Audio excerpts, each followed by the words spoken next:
And welcome back to Whiskey Politics. I'm Dave Sussman, your host and purveyor here at Whiskey Politics. You can find me at davesussman.com. And please, if you haven't already done so, go to our YouTube page, Whiskey Politics, click on the subscribe button, and that way you don't miss any of our interviews. And you can also find us on your favorite podcast applications, including Apple Podcast. Go ahead and subscribe to us on Apple and give us a review as well. We've got some fun people on there giving us some reviews.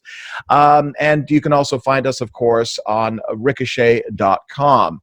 You know, we're well into now, probably close to about a month of the actual technical shutdown that we've seen in many different states around the country. From an economic standpoint, you know, the whole discussion whether or not the cure is actually worse than the disease is definitely starting to be discussed. Quiet whispers, you're not seeing that so much in many of the mainstream media, who are just doing their darndest right now to fight Trump every step of the way, questioning every decision and talking about the politics of it all. But we're into five figures right now. I'm not one of those individuals that I'm seeing online from both the left and the right that were saying that this whole thing was just a sham, that it was a way possibly for the government to get more power, or I don't even know what people are thinking right now. We do know that it came from China, it came from Wuhan. We have read a lot of reports from scientists saying that it came out of a lab in Wuhan, possibly next to the wet markets where it may have spread. And the contagion obviously spread throughout the world, much like the Genesis machine out of Star Trek II, Wrath of Khan. Great movie if you haven't seen it. And take the time while you're locked at home to catch up on the all original Star Trek series. Not so much interested in anything after that. But, you know, what we're looking at right now are people starting to question whether or not the economy will actually be able to survive this. Unemployment numbers are going through the roof. A lot of people are saying, yeah, that's only temporary. Is it, though? I mean, how many of these companies are going to survive? How many of these restaurants and small business owners are going to make it through the next couple of 3, 4, however many months they are shut down? Even with the Federal Reserve essentially buying all the paper from the banks right now that are going to be lending with the CARES Act and the PPP program, the Payment Protection Program that is being implemented, people are seriously worried that a lot of the jobs will not be coming back because the small business owners will not be able to reopen their doors. So this is the concern. This is the worry. Are we looking at the Great Depression? Are we looking at another blip and we're going to be able to do a V-shaped recovery that the politicians are talking about? I don't know. It's really concerning. I do know this, that a lot of folks that are out there, a lot smarter than I, and probably a lot smarter than many of the politicians and bankers that are out there, are really deeply concerned. You remember Dr. Michael Burry? He is the He was highlighted in The Big Short, the movie and the book about the 2008 financial crisis. And he made some timely bets against the mortgage securities ahead of that crisis, even though everybody thought that he was nuts. And a lot of people still say he is a little bit nuts. But he came out and he stated to Bloomberg News, "Universal stay-at-home is the most devastating economic force in modern history, and it is man-made. It very suddenly reverses the gains of underprivileged groups, kills and creates drug addicts, beats and terrorizes women and children in violent, now jobless households, and more. It bleeds deep anguish and suicide." He's absolutely correct. And this is one of the things that it's not being reported at the level that it needs to be reported right now. But you have a significant number of people that are stuck at home, scared, fearful to go out to even their supermarket to buy staples. And you've got alcohol rates that are going through the roof. We saw that the increase in alcohol sales went up 55%. That's not an insignificant number. Where are all those people drinking? Where are all those people doing drugs? Where are all those people doing those things that they shouldn't be doing, maybe letting their anger just permeate their behavior and impact those around them at home? That's their children. That's their spouses. And so the social aspect of all of this is something that we're going to start hearing a lot more about, because people need work. People need money. I'm sorry, $1,200 a month isn't going to cut it. Most people, the average, their means to an end is $3,000 a month just to pay their bills, just to pay their basic bills. And so what are we seeing right now as we're going into the second month of this pandemic crisis is something which I'm really deeply concerned about. And whether or not the economy is going to be able to turn around, there are folks that are very optimistic that are out there that's saying it will turn around as soon as people start going back to work. People, there will be a huge push in the stock market, and unemployment numbers are going to come down dramatically. And we all hope that's exactly what we're looking at here. I want to turn it to more of an optimistic aspect of this, because the last couple of episodes that I've done, we've talked about the problems. We've talked about, the social issues. We've talked about, obviously, the impact of all of this on families throughout the country and the world. So to discuss this from a positive perspective, I'm delighted to welcome back to the show good friend to Whiskey Politics, Grover Norquist. He is the president of Americans for Tax Reform. You can find Grover on Twitter at Grover Norquist and at atr.org. Welcome back, Grover. How are you? I'm doing well. Thanks for joining us. So a couple of questions for you right out of the gate. First of all, I always just like to ask this as a general question right now, because it's the times that we're in is so unprecedented. What do you make out of everything that we've just seen the past few weeks? Well, it's another crisis that, as we look at it, we find a lot of the problems we're having now flow from existing regulations and rules which slow down everybody's ability to make change and deal with change. The other constant is that the left and the forces of, or the advocates of ever larger government, look at a crisis and immediately say, how can this serve our purposes of making the government larger and more expensive and more powerful? The good news is both the president and the Republicans in the Senate have largely stopped any permanent law changes to do damage, some expensive spending, but not a change in the law or a tax increase which lasts forever. When we fought the Spanish-American War back in 1898, you remember that, because Spain so viciously attacked us, we had to do something. They had a tax put in for that, 3% tax on all long-distance phone calls, lasted 100 years, and didn't go away for 100 years, even though the war, I went to public school, so what do I know? But I saw on television the other day that the war has been over for some time with Spain, and yet the tax there lasted for 100 years. So you want to avoid permanent damage trying to fix a temporary problem. So far, so good. We'll see. You think so far so good? One of the biggest issues that I'm dealing with right now on the other side of my life is I'm in financial services, capital acquisition, and business restructuring, is that all of this money, $300 billion that is supposedly going through the banks right now, is just being held up. Nobody has seen a dime yet. Are you concerned about the logjam? Well, yes. And look, the government, whatever the government does, they generally screw it up, and this is just what happens. And whether you're fighting a war or anything else, the government is a monopoly. It's run for its own purposes, and when it tries to do something, it doesn't do very well. It can blow things up. But other than that, government's really not structured to do other things terribly well, even the things it's supposed to do. Never mind the things it's never supposed to do, like run businesses or subsidize people whose jobs they destroyed. What makes this different than, say, the 2008-2009 financial crisis, there people took other people's money, bankers took other people's money, lent it wrongly, badly, lost it, and then said, somebody pay me back. And that was the taxpayer. In this case, the government sat on top of the head of somebody who ran a small business or a restaurant or a large business like an airline, and said, you can't do your business for the next several weeks, maybe months, and is now trying to make them whole or at least reduce the damage. So it's a different kettle of fish, but still you saw the Democrats wanted to change labor law. wanting to change how elections were structured. This is part of the virus effort, for crying out loud. They view must-pass legislation as a hostage, not as legislation, but as a hostage. And they are trying to hold it hostage.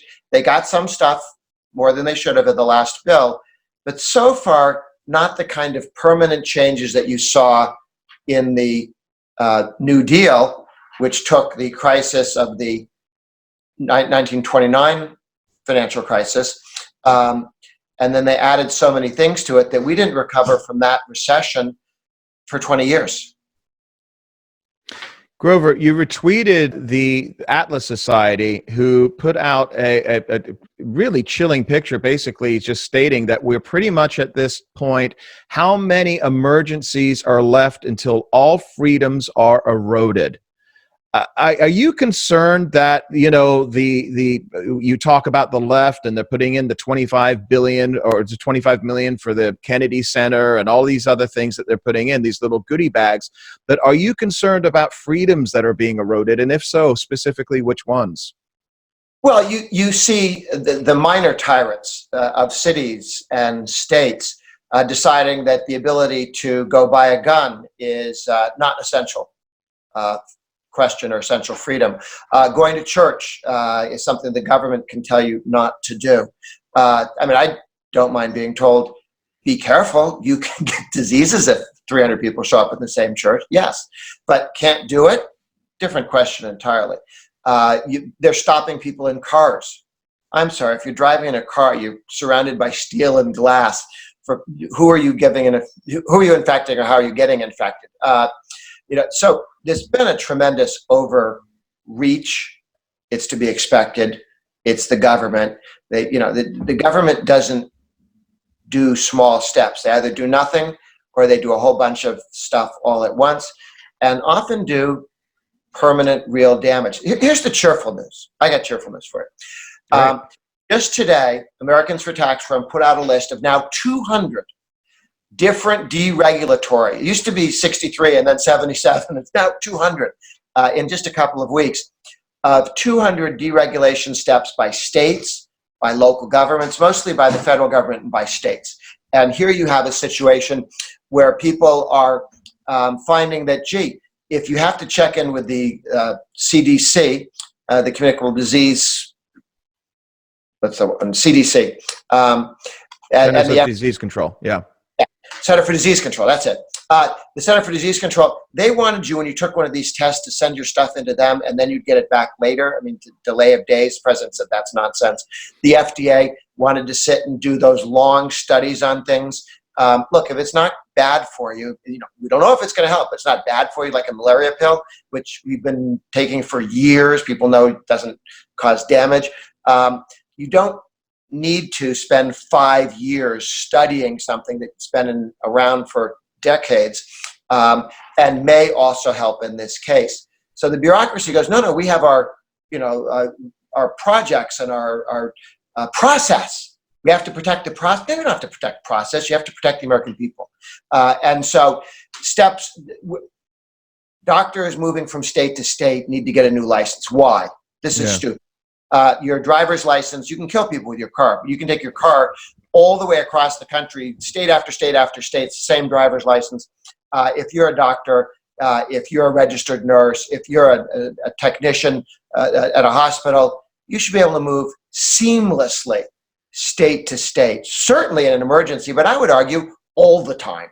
So the certificates of need, the other boneheaded set of laws we have. In the old days, they used to pay you based on how many beds you had in a hospital. And so people would have lots of beds. And then they shifted to paying people through the patients. But then hospitals that don't like competitors, if some new hospital showed up and wanted to add beds, you got to show you have a certificate of need. We used to do this with trucking in this country. If you wanted to start a trucking company and truck things from Austin to Houston, you had to ask for a permit, and all your competitors got to vote on whether you needed one or whether society needed you. The answer is no, we can do it. maybe more expensive than otherwise, maybe take us longer than otherwise, but we can do it. And so why has New York got too few beds and so on? Because they have rules and laws that said anybody can veto these new beds. You have to prove to some bureaucrat somewhere that you need these. And at least 35 states still have certificates of need. They should all be repealed. At least in some states, they're suspending them. We've got Grover Norquist is the president of Americans for Tax Reform, which you can find at atr.org, and you can find Grover on Twitter, and he is active on Twitter at Grover Norquist. Grover, you were just talking about the article that went up by Isabella Morales. She posted it on atr.org, and that was referring to the list of 200 regulations waived to help fight COVID-19. It's a fantastic, long, very comprehensive list. And as I'm going through this, I was reading it earlier. And Grover, I'm looking at this, and as you just referred to, there's a lot of things on there that you think, okay, well, that may have made sense at one time, licensed healthcare professionals to work in different states and so on. I get that. But they're also doing things like allowing TSA to allow hand sanitizer containers up to 12 ounces. Now, first of all, I read that and I thought to myself, I probably have more of that than in hair gel in my hair right now just to keep it tempered down because of no haircuts. But do you see these types of regulations that have been essentially withdrawn, and what they're doing right now, they're waiving these things? Do you see them coming back and being implemented once again? And if not, then why were they implemented to begin with? Well, some of them were implemented before because people didn't like competitors. Hospitals didn't want the next hospital to get a particular device. They wanted everybody to have to come to them to get the x-ray machine. We don't need 2 x-ray machines in this town. This town isn't big enough for 2 x-ray machines. We don't need 2 hospitals. One is fine. Mine is fine. So some of it was just the sort of corrupt monopoly rents that you see over and over again, where businessmen get together with the city council or the state or even the federal government to stop competitors. And that is something we have to fight all the time.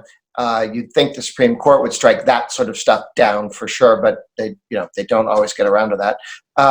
So some of this we're just going to have to keep fighting. But there's direct stuff where you legalize having a truck with alcohol and groceries in the same truck. And they have to do that because for hand sanitizer made with alcohol. And so they had to set aside, somebody put in a rule who wanted to have a monopoly on delivering alcohol, didn't want you to be able to also throw a bunch of beer in the back of a truck that was delivering lettuce. So those kind of things just slow the world down and make the world awkward and take more time and cost more money and mess with your life, but you don't see it. In a crisis, you see it. And so it's sort of stuck, telemedicine. The best friend from high school who lives in Hawaii and sits not quite on the beach, but sort of on the beach, and reads people's x-rays and so on when somebody has a car accident at 3 a.m. in Wisconsin. He's awake, as opposed to the guy in Wisconsin who'd be waking up at 3 a.m. and asking to drive into town to look at something. This makes a great deal of sense. And it ought to be easy, but they make it difficult, partially because doctors don't like the competition, and because it's new and different, and you're not, but there's a second level of change coming. 2 million Americans, a month ago, 2 million American kids were being homeschooled. These are the people that 35 years ago, homeschooling was a crime, a go-to-jail crime in 48 states. 48 states had prison because of truancy. Your parents aren't sending you to public schools. And they'll come and lock you up if they catch you. They beat the teachers union in all 50 states. I want to party with those people. They beat the teachers union to legalize homeschooling. The nerve of someone to say you can't educate your child at home. But that was the law in America, land of the free, home of the brave, all that stuff. Not 35 years ago. It wasn't, if you wanted to educate your kid at home. But now people are used to them winning all the spelling bees and getting in all the good colleges because it is actually a great way to educate people. Not every parent wants to do it or can do it, but many do. And the government still makes it a little difficult to do it, more difficult than it should. Yeah. Now have almost 100% of kids K through 12 being homeschooled right now. They're online doing schoolwork, but they might as well be homeschooled because you can do online other places. Having seen that's possible, how many parents want to go back to the old system? How many people want to vote to build another building for the public school down the street when you really, what's the building do? There was no building when for several months this year we were educating our kids at home without buildings, without huge buildings with swimming pools and large cafeterias and so on. Or college, right? I mean, your Harvard degree is going to be your Harvard degree, but you're going to spend half a year at home learning online. I think it's my son's doing it for his college education right now. He's back at home. I mean, I'm still paying the same tuition. That's a question we should raise. But you won't have to pay the tuition. You can do just the online. And how many people switch over? It doesn't take everybody. 5%, big revolution.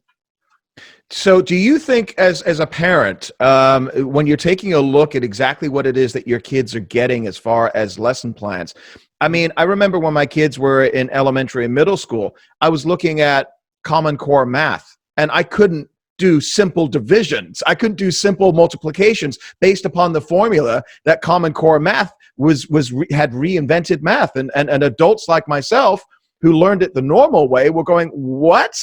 How did you get to this? And isn't it just simple to just do, 29 times 395 the normal way?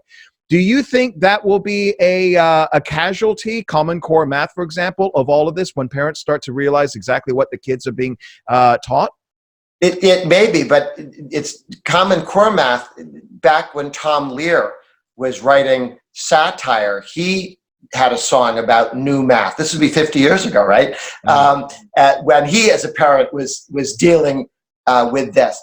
For some reason, these academics and intellectuals always think they have to reinvent the earth all the time. And either they want to teach you the way Socrates did and nothing changes, or they just need to change things every second year because that's what assistant principals do. Yeah. And if you don't do that, you don't need assistant principals. Half of the money that goes into public school doesn't really see the classroom. It differs by state and city, but there's an awful lot of dead wood there that really, if you think about it, if nobody offered you Uber, you never understood how awkward the taxi system was. Yeah. Yeah. And so maybe, when I take a look at things, I look at them through the half empty. The glass is half full, half empty. I look at things through half full. I try to be the optimist. And I think maybe coming out of this, whether it's in a few weeks or a few months, whatever it is, that efficiencies are going to be definitely improved. People's, I guess maybe their priorities have changed a little bit, more time at home with the family and realizing, I mean, the fact is that 10 years ago, I was doing 200,000 miles a year on an airplane. Now, you and I are talking across the country at 3,000 miles apart and having a dialogue and a discussion. A lot of businesses are going to be going to this format. Do you think those efficiencies will continue after this? I tend to think so, because the technology to have a conversation like this has been around for a while. Didn't happen last month. But until people do something several times, feel comfortable doing it. I mean, I knew it went on, but I wasn't sure how easy it was to do. And maybe I could figure it out, but what if I wanted to talk to 50 people? Can they all figure it out? We've now had a test where everybody kind of has to learn how to do this. I understand that Zoom and Microsoft Team and It's a Meeting have all exploded. And we've been running a series of these, we use Microsoft Team, and every once in a while it gets a little crinkly because, 30 million people are doing the same thing all at the same time. Yeah. But we do political organizing, Americans for Tax Reform. We have the Wednesday meeting where we bring about 150 center-right activists together to talk for an hour and a half about what everybody's doing. 30 people talk for 3 minutes each. What's everybody doing? What do we know? How can we help each other? Boom, back to go fighting the left for the rest of the week. We have 44 states that have similar meetings in their state capitals, and some states have more than one meeting. They're all developing video conferencing, as is the national group, as are the 25 meetings overseas. I just met with Belgium and all the people at the European Union. There's about 30 center-right party leaders and activists who work in Belgium Brussels, where they have the European Union thing, as annoying as it is.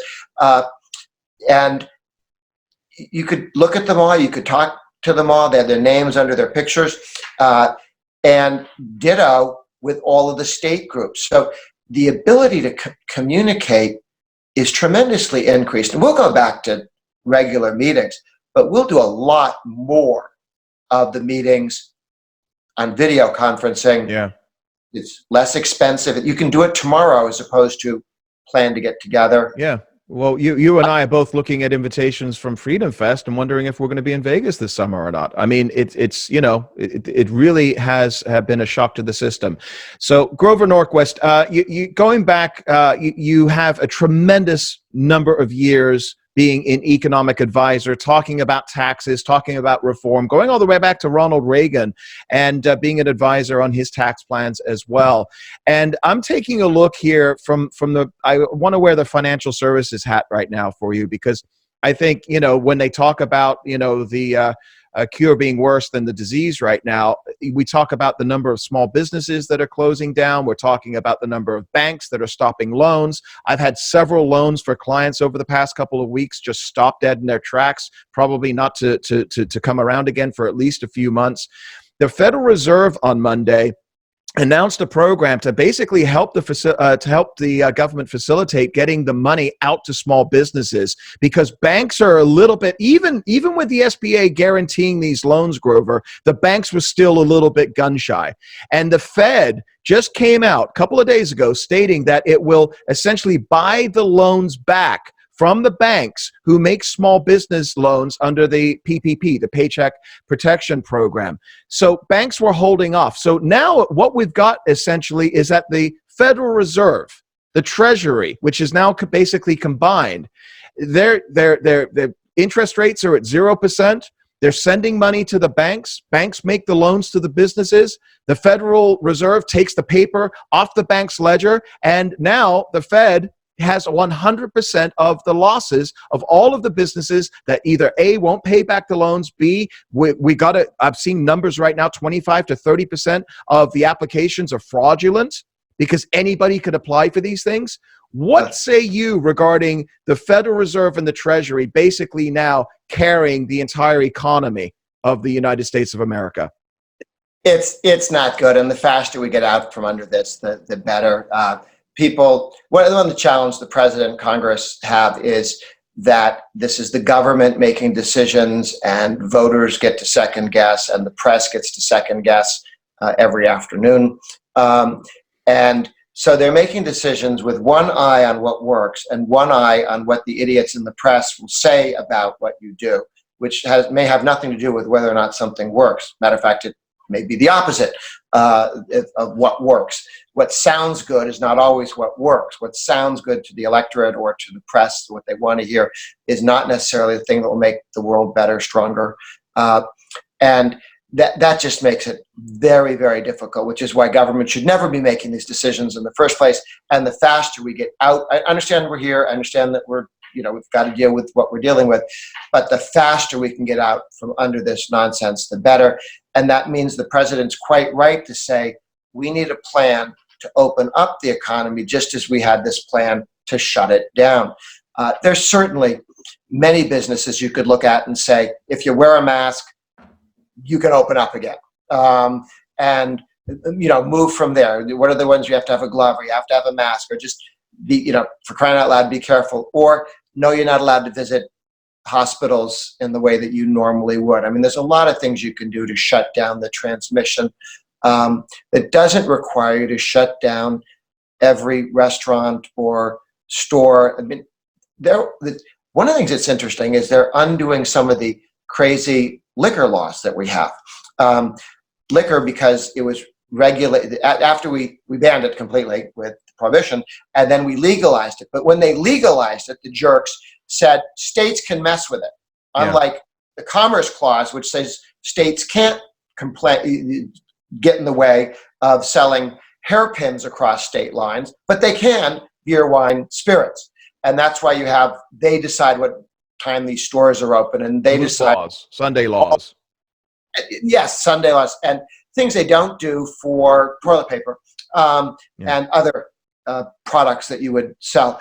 And we're beginning to open some of that up because those are the particularly dumbest laws we've got in terms of how you can ship it. And I love the idea that they're letting people sell liquor by the drink from restaurants as a way to help keep them going. This is the kind of thing they need to step up and do more of, so we can get back on our feet. Not Tuesday you were shut down, Wednesday everything's open, but how about on Wednesday you can do more and bring it up on a reasonable level. When we take a look at this through the lens of history, do you see this as an event where the president came through? Forget what the media is saying. We know who the media are now. But from the American people's perspective and from historians, what grade would you, I asked even more this last week, Trump economic advisor, what grade would you be giving the administration right now? Oh, well, what we do know is that the president's polling numbers in terms of whether people trust him, whether people want to reelect him, whether people say they approve what he's doing, have all gone up. This with the press screaming at him. And I was just talking today at the Wednesday meeting, folks from the Federal Communications Commission were speaking. They were sued by some left-wing group, the people who wanted to do net neutrality and lost, and nothing that they said would happen happened when we threw out net neutrality. They said the FCC should disallow the president from speaking on the issue of what's going on in healthcare because we don't like what he's saying. Okay, they want the FCC to have censorship. If you can imagine, I mean, as crazy as that sounds, they did. I think people need to understand how badly this could have spun out of control. And the president has stopped that kind of crazy. A Democrat president, the FCC would be pulling that kind of thing. You wouldn't be allowed to criticize the president's pronouncements if he was a Democrat on this, on giving these talks or so on, because you'd be interfering with public health.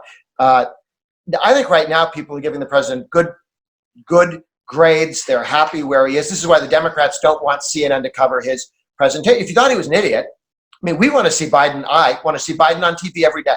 I want to see him talk for an hour. I want to see him take questions from and throws marbles at his feet. That would, it does not keep me up at night, the idea that he would knock all of those questions back so competently that he just amaze the world with his mental acuity.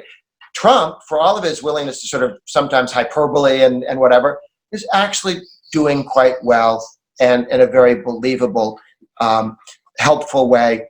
And the fact that, a month ago we thought one thing and he did too, and so did, the left, and and now we're seeing a different number. And then in 2 weeks from now, hopefully we'll see more and better things about how quickly you can open stuff up. That's not flip-flopping. That's changing your sense of where you are based on reality. And every day that things are different. Stock market's beginning to, stabilize and get back up there. We never got down as low as it was under Obama, even with the virus and people with the most, concerned projections of the future. Still never thought we were going to go back to Obama. Imagine if this virus had hit when we had Obama's economy, Obama's unemployment numbers, Obama's lower income, Obama's less value in the industrial stock of the United States. We get through this the next 3-4 months, when things warm up and so on, that employment is going to shoot through the roof. The value of the stock market is going to shoot up. People's 401ks we're going to go right into the election just as that is happening. I'm not sure the Democrats who were hoping for gloom and doom. Remember Bill Maher, the television personality, was hoping for recession. So please bring on the recession. Sorry if that hurts people. Really, that's. Yeah. Well, they're getting their wish, but at the same time, they're now stuck. The breaking news this week is that Bernie Sanders has dropped out. A lot of people were wondering whether or not he was going to play a role at the convention, a brokered convention. It looks like he's not now, although he's kind of waffling about the delegates count on there as well. But I think he's going to be using that to try and push Biden more towards the left wing policies. But yeah, I mean, if we see the trajectory going back up in August, September, October, I think that definitely benefits Donald Trump, and also the debates will benefit him as well. Because I'm sorry, I don't want to be mean here, but Biden is literally senile at this point, isn't he? I mean, he needs to stop. They need to put him home. They need to put him away. If the Democrats are smart, they would replace him with another candidate, because the man can't put two sentences together that make sense. I mean, no, but I mean, it's not about, I know you're supporting by saying booing, but look, here's the deal. Remember, Biden ran for president earlier. 88. A story about who his father was and his life story, that his father was some coal miner, that was plagiarized from a left-wing British politician's speeches. Okay, that's not being old and beyond repair. That's being a liar. That's being willing to say anything. So Biden's, the whole history of the smelling everybody, at least the women anyway. It just, there's some creepy. Yes, there's some challenge there. But I don't think Bernie quit because he wasn't going to win. I think Bernie quit because he's already won. There isn't a major issue that Joe Biden, former vice president, former moderate, former guy from Delaware who was against racial busing and so on, and who was in favor of putting criminals in prison, and now he has moved so far to the left, pushed by Bernie and Elizabeth Warren, that if you're Bernie Sanders, you go, why would I spend all the time running for president? I already won. This guy gets across the finish line. Everything Bernie wants, Biden would do. So he really has folded to the left, partially because there's no there. He's not able to articulate something not the entire left-wing political position. He sort of always bopped around. He was for putting everyone in prison when that seemed like a good idea in 1994 or 5 or so. And he was against racial busing for against racial disparities when that was the popular position in Delaware. Yeah. Goes with the flow, and now he wants to be prince, king, something of the modern Democrat Party, which is AOC's party and Nancy Pelosi's party, and Biden's just along for the ride. A guy who can't articulate is not going to sit down and argue with the left-wing structures of the left and say, no, guys, I've got a different theory. He doesn't. Yeah. Grover Norquist, talk about any projects, books, anything that you can point people to right now during the state of flux that we're in, and where people can find you. Well, atr.org is our website, and we put up down the list now of 200 different things where we've reduced or eliminated certain regulations, at least temporarily. We also have a very good list of almost 1,000. We'll be at 1,000 in the next couple of days, of dramatic stories of the Trump tax cuts, about how they got wages higher and more people hired and new investment and jobs that didn't go overseas but came back. That reminds us of the power of where we were under Obama's laws and taxes and where we came to and what we can return to. This is a virus. There's nothing changed in the American economy. There's a virus. The government said stay home. People stayed home. The economy slumps. The government says go back to work, and we're going to see the economy snap back up to its very strong position. And so I think the one thing I would recommend to people if they have a chance is to Google Ralph Nader's book from 2009, titled "Only the Super Rich Can Save Us." It's a novel.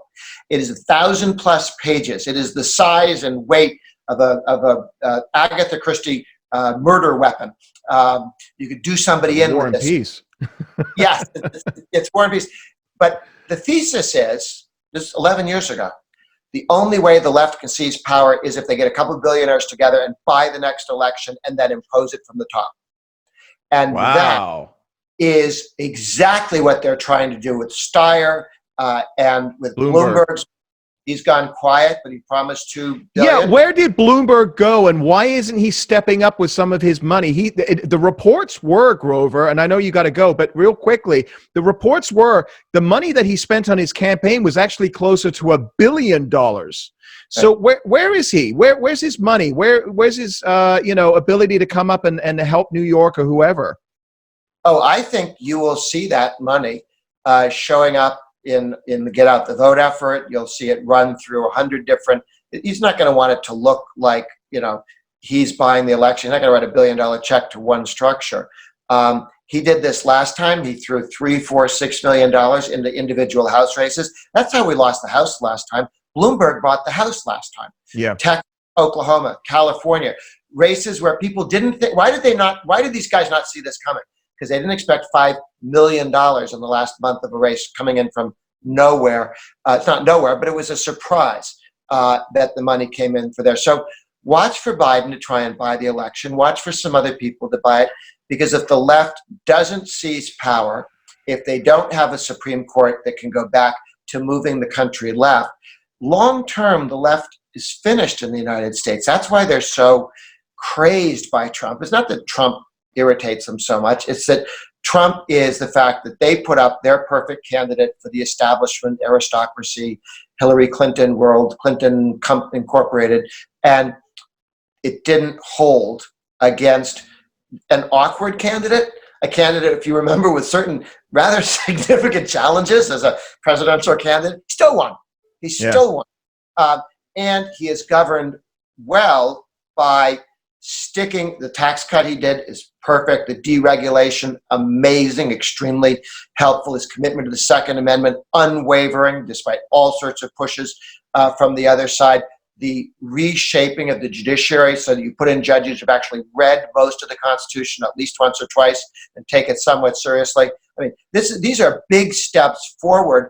Reagan and Bush would get pushed back by the press, and you'd see they, or at least the people around them, would react, and every time CBS would hit them, they'd step back half a step. Now, Reagan destroyed the Soviet Union, pretty impressive stuff, but still, they had this constant fight, and Trump has this amazing ability to ignore the establishment press.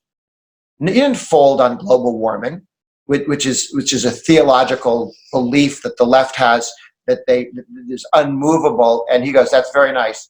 I think jobs are a good idea. I think real science is a good idea.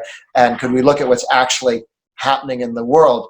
Tough as nails and a really thick skin. And you need that in Washington, D.C., because otherwise you just get pushed all the time.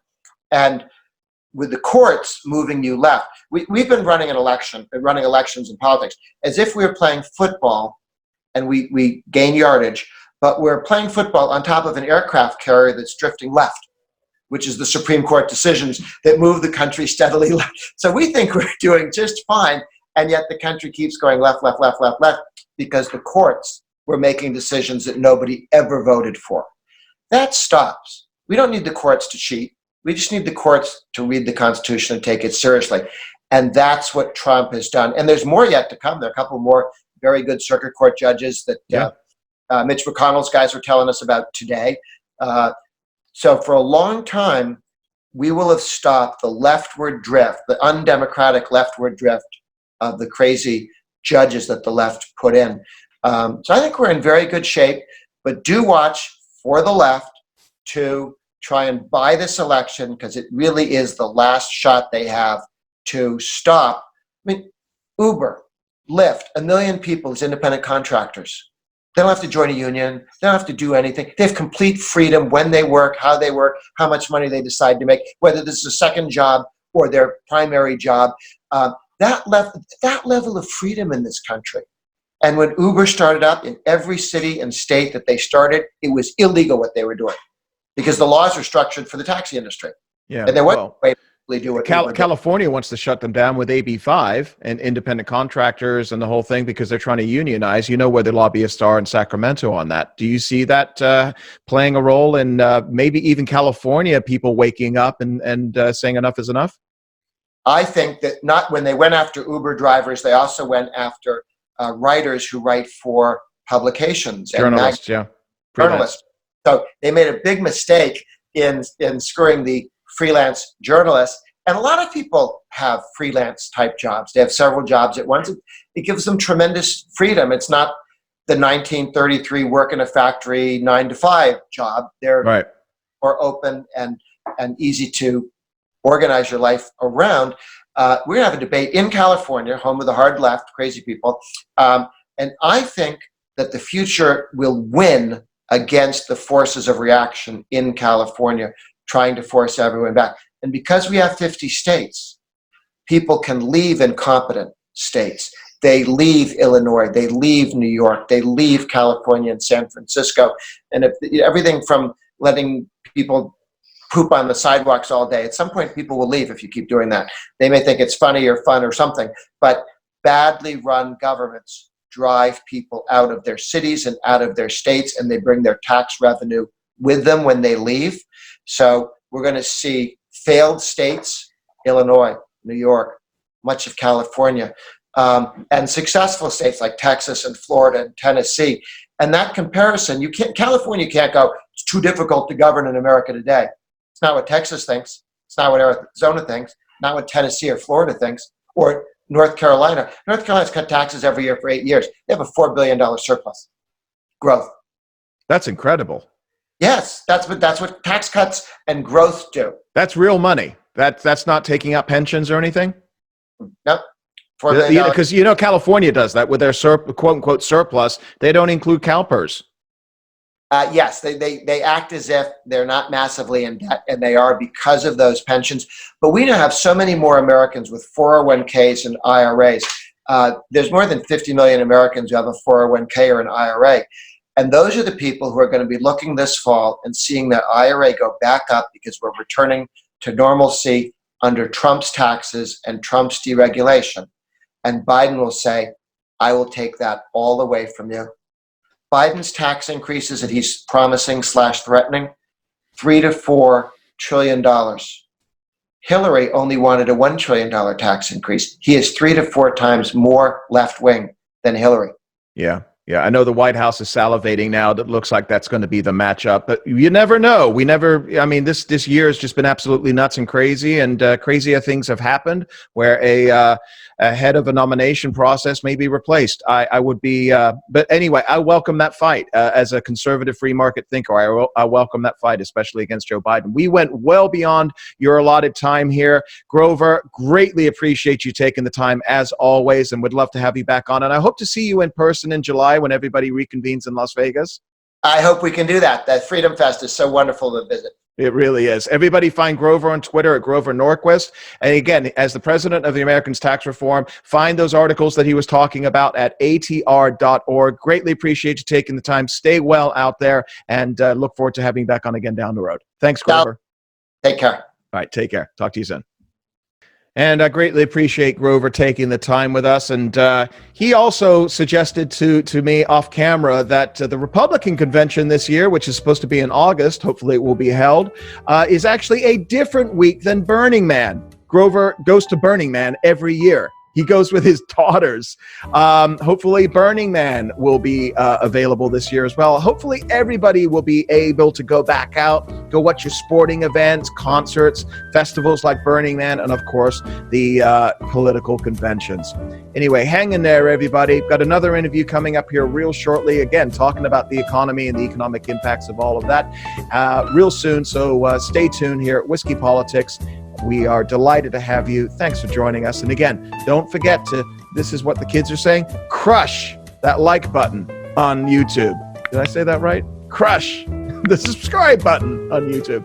We'll be back again real soon here at Whiskey Politics. Cheers.